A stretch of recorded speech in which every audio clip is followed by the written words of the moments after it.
What's up guys, in this video I'm going to show you how to make those bendy chord sounds like Sammy Virji or Oppidan. Sounds like this.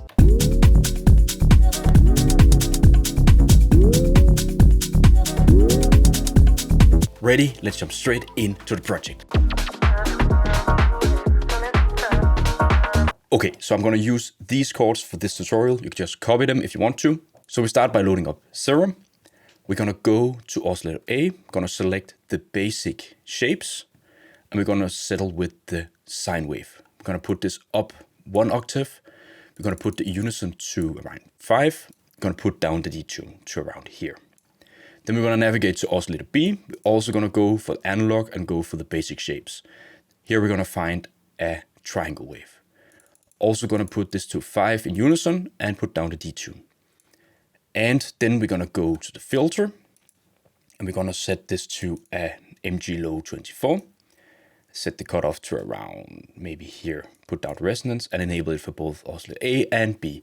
Going to put a little bit of drive and a little bit of fat. So we have something like this.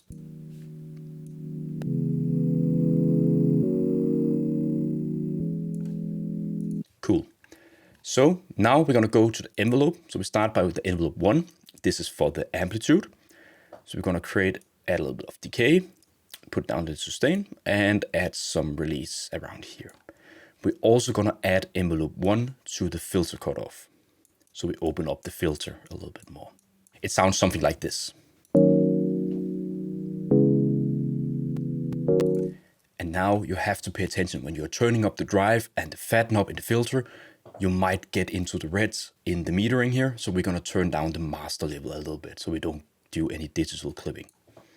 Okay, so now the fun part starts, that we want to add that bendy kind of sound to these chords. Going to go to envelope 2.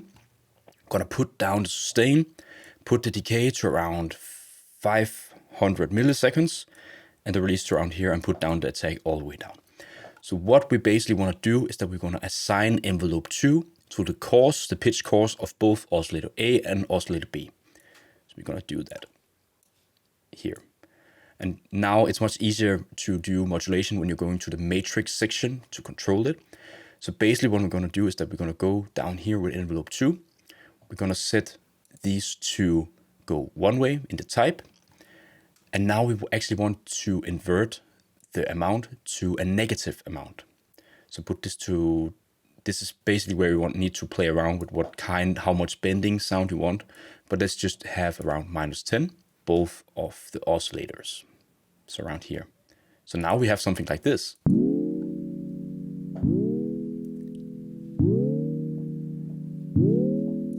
Really cool. Okay, so now we actually have that bendy sound, but we can add a little bit extra spice to the sound. So I'm going to go to the alpha 1. I have set this to an unsynced mode with a weight at around here. And now basically what I want to do is that I want to modulate the fine tuning of the pitch for both of these oscillators. And I personally like to go to the matrix to control this. And then I will reduce this a little bit because it's a little bit too much. So maybe like around 40 and set this to go both ways, because now it's going to like do this vibrato kind of effect. This is a little bit too much.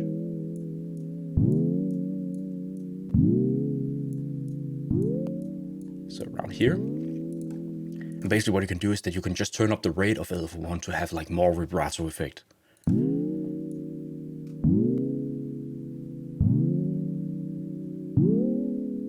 So here is pretty nice to me. And then we can navigate to the effects section in Serum and we can add a chorus. I'm basically just going to use the default settings, but just turning down the width amount a little bit.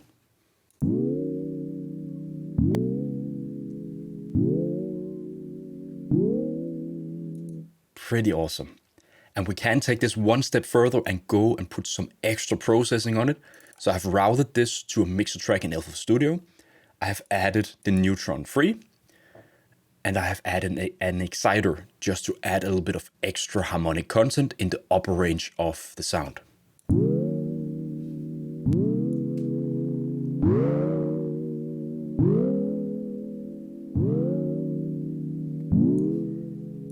just to make the sound cut through a little bit more in the mix. And then you can also add a little bit of extra flavor with the RC20. I love this plugin. It just adds that vinyl lo-fi kind of vibe to my sounds.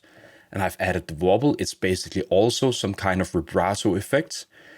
I add a little bit of distortion, and then I added like a bit crusher with the digital here. I used the EQ function, so cutting away some of the lows and also the highs, and then boosting with a high shelf. And then I'm also reducing the width a little bit because I don't want it to be like true stereo spread and maybe losing some punch when it goes to mono. And then I'm also putting in some in-gain and compensating with the same amount of in-gain. I'm also reducing in the output of the gain. And this is basically because I want to drive a little bit extra signal into these components in RC20. So it sounds like this.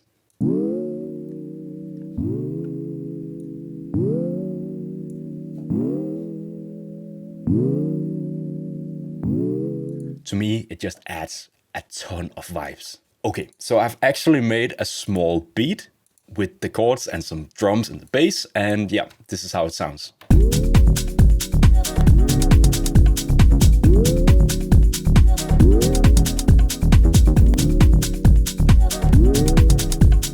Really nice. Okay guys, that's it for this video. I really hope it showed you how to make your own bendy synth sounds like Sammy Virji. If you like this video, it means so much to me if you smash that like button or even subscribe to the channel. And don't forget to hit that notification bell so you never miss any future videos on the channel. I've also created a Discord server for producers. It's a place where we can share track ideas, get feedback, provide feedback.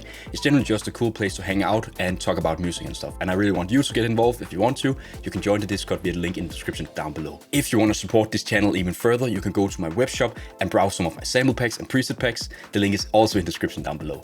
So I hope to see you in the next video. Take care. Peace.